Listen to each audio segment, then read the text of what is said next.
Yoshida has dinner with the girl of his dreams, Higehiro. The next day, she asks him why he doesn't shave his facial hair. He tells her that he's lazy, and she wonders why he only shaves it sometimes. He tells her that he only does it when it gets long, because it makes him feel old. He tells her that he thinks getting too lazy to shave your facial hair is when you get old, but she tells him that his facial hair doesn't look good on him. You're a victim!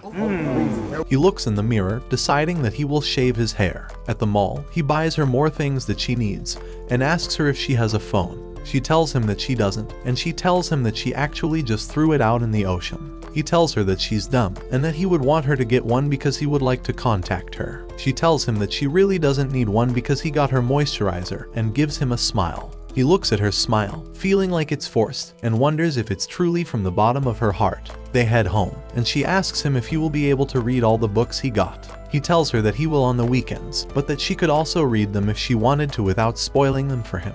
He then realizes that she's sitting sadly, and she is about to ask him why he is so, but cuts herself off and tells him it's nothing. He tells her to spit it out because he's curious, but she tells him to just forget it and starts fake laughing. He thinks that she's doing that fake smile again, and he tells her to stop forcing herself to smile. He tells her that it may not be her home, but she's allowed to live here, so she doesn't need to act weird and lie to him with her smiles. She comes and tells him that she was going to ask why he's so nice, and that he's nicer than anyone else she's ever met. So if he wants her to stop acting weird, then she will. She tells him that her fake smiles are just a habit of hers now, and that it'll take time, but she will try her hardest to stop. He tells her to take her time, and she thinks that he's really nice. She tells him that nobody's ever given her this much freedom or choices before, and that she'll try to make him think that he's glad she came to his life. He begins laughing, and he tells her that she's pretty kind too, and that he's looking forward to her working hard and expects great food. She tells him she won't let him down. At work, he calls Mishima over, telling her that her code's buggy and they can't sell the project. He tells her that they'll have to stay late together today to fix their work. Airi notices their interaction. They spend all night working together to make sure it works, and Yoshida brings her food. She spreads her sticks apart and puts his meat in her mouth. She tells him that she wants to ask him about something, and tells him that he's been shaving his beard every day. He asks her why, and she tells him that she's heard he's got a girlfriend recently. He tells her that those are all rumors, and that he's just been rejected recently. She asks him by who, and he tells her by Airi. She tells him to stay strong. He tells her he doesn't need pity, but she tells him that she's not giving him pity, but that she actually feels lucky, and that they should get drinks soon. At home, Sayu is angry with him for being late, and tells him that she even prepared him food. He apologizes, and she starts laughing at him, telling him that she was just joking. He tells her not to tease him, but she thinks it was funny how he apologized politely, and that he should just eat the food tomorrow, and he thinks that he really does need to find a way to get a hold of her if he's late. At the phone store, his friend tells him that he should have asked her what color she would have wanted. He tells him that she would have definitely refused if he asked, so he needed to buy it without asking her. His friend thinks that he must really like her, because he wouldn't care so much about the design otherwise. Yoshida tells him that she's a girl, so she would care a lot about the design. His friend tells him that it means he cares if she's happy or not and that it's good to be nice, but that he must be very careful dealing with her going forward. He tells him that he should be careful or she will settle in or fall in love with him, or even worse, he might fall in love with her. Yoshida tells him that it's impossible, because he would only like older women with bigger plots. His friend laughs, telling him that the safe option would be either black or white. At work, Yoshida keeps checking the time and fidgeting, but his friend tells him that he should calm down because he'll just end up staying late otherwise. Airi comes up to him, asking him if they could talk later. His friend tells him that he figured their meeting outside, and that once she rejects him, that's when the relationship really starts. He enjoys his dinner with Airi, and ogles at her giant plot once again. He builds up the courage, seeing her chew down on the meat with her tongue. She asks him if he's nervous, and our man chokes because he's a smooth chat. She tells him that they can relax by asking each other questions, but they must answer each other's questions. He asks her a question, and asks why she invited him here. She asks him if he's dating someone, and he tells her that he's not. She calls him a liar and tells him it's obvious. In the 5 years she's known him, he's never gone home early, and has always looked like shit. You're a victim. But he's been heading home early recently and ironing his clothes and cleaning his facial hair. She asks him if he's been close with Miss Hima. He tries to clear up the confusion. He tells her that he's been working for 5 years but has only been in love with her, and that he still feels this same way because she's special to him.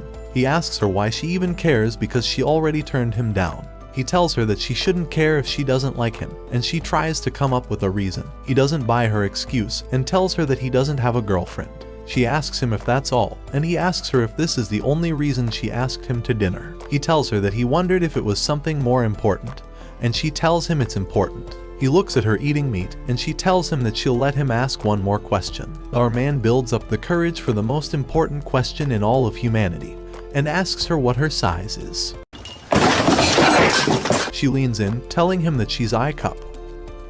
He heads home, thinking that Airi is definitely not into him. He enters home, and Sayu tells him that he's late again and asks him why he has a sad look on his face. He tells her nothing, but she's not buying it. He tells her he went to dinner with Airi. She asks him if it was fun, and he tells her it was, but she tells him that he wouldn't be sad if it was fun. She asks him if he would like a hug, and runs and hugs him. She asks him if a hug made him feel better, and he tells her it did. She tells him that he smells like shit, and that he should go shower and forget about all the bad things. He thinks he's pathetic because he's being cheered by Sayu. He drinks his miso soup and opens his bag, giving her a gift. She takes it out, seeing that he bought her a phone. She asks him why he did this, and he tells her that it's because he wanted to get a hold of her. She asks him if she can really have it, and thanks him for getting it for her. She sees he got her a white case, and she tells him that she likes white. He tells her that he's glad, and she tells him that they should add each other. He remembers his friend's words telling him that he might fall in love with her, but he thinks that it's impossible,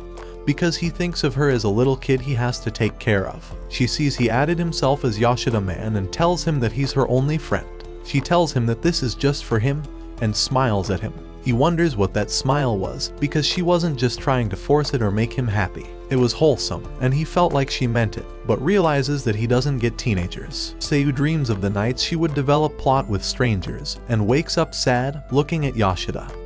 Yoshida leaves for work that day, and she wonders why he doesn't want to develop plot. He sits with Miss Hima, and someone comes and asks him why he turned down a business trip. He asks him if there's a girlfriend that's stopping him from wanting to go, and Miss Hima asks him if he does have a girlfriend. The two begin asking him why he turned down his business plans, and he tries to tell them there's another reason. He tells them that he was expecting a package to arrive in the next 2 weeks. His friend leaves him, telling him he won't continue bothering him, and Miss Hima decides to kick him because that's typical f***ing anime logic. Later on, she asks him to go to the movies with her, and while I personally wouldn't go, Yoshida decides that he needs to teach dumb Airi a lesson for rejecting him. At home, Sayu wonders how long she would be able to stay here with Yoshida. She realizes that when Yoshida finds himself a woman, she will end up being kicked out like all the other men.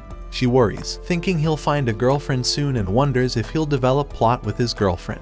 She gets a message, opening it and seeing that he'll be at the movies. She looks at the fridge, wondering if he'll be with Airi or another girl. After the movie, Miss Hima asks him if he enjoyed the movie, and he tells her that he liked it when the professor said something about only realizing an encounter is destined for fate after it happens. They continue having some boring philosophical conversation that no one gives a shit about, and Sayu is running. Yoshida asks Miss Hima if she's had a fated encounter, and Miss Hima laughs at him. She tells him she has, and he stops, seeing her stare at him, telling him she won't let it go. He tells her to do her best with that, and she leans in and hugs him. Sayu sees this, getting sad, and leaving.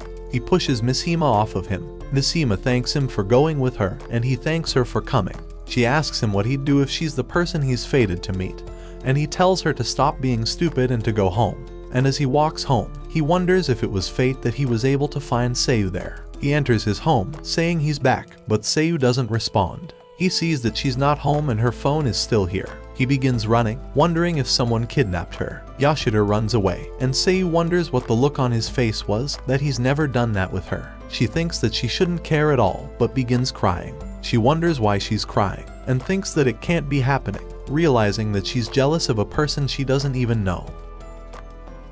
If you made it this far, you're a true plot legend, so let's all confuse the fake fans among us by spamming Rip Yoshida's friend.